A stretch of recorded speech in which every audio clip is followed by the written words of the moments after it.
গাইবান্ধা, নীলফামারী, কুড়িগ্রাম সহ এই যে 42টা ইউনিয়নের প্রায় 1.5 কোটিরও অধিক লোকের যে প্রাণের দাবি, এটা বারবার তিস্তা মহাপরিকল্পনার নামে রাজনীতি করা হয়েছে আপনি বলছেন।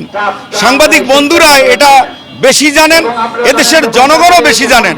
এজন্য এবার তিস্তা মহাপরিকল্পনা বাস্তবায়ন ছাড়া এই এলাকার জনগণের মুখে হাসি ফোটানো সম্ভব না, উত্তর অঞ্চলের জনগণের ভাগ্য উন্নয়ন সম্ভব না।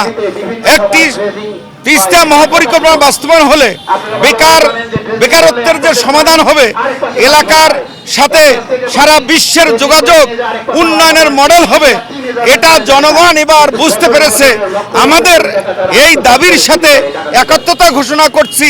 তিস্তা মহাপরিকল্পনা শুধুমাত্র পানি সম্পদ মন্ত্রী এসে বক্তব্য দিলেই হবে না। 13 দুর্যোগ মন্ত্রী আসাদুল হাবিব দুলু ভাই শুধু কথা বললেই হবে না, আমরা দ্রুত এটার পরিকল্পনা দেখতে চাই। কত কোটি টাকা বাজেট করা হলো সেটা দেখতে চাই। অল্প দিনের ব্যবধানে যদি তিস্তা মহাপরিকল্পনা বাস্তবায়ন না করা হয়, তাহলে উত্তর অঞ্চলের জনগণ ঢাকা ঘেরাও করে সারা দেশব্যাপী দেশকে অচল করে দেওয়া হবে। এই প্রত্যাশা আমরা জনগণের পক্ষ থেকে রাখতে চাই। প্রধানমন্ত্রীকে অনুরোধ করতে চাই, আপনার পিতা 1983 সালে এই এলাকায় সুন্দর কাজ করেছিল, তিস্তা পারের ভাঙন রোধ করার জন্য বোল্ডার ফেলেছিল।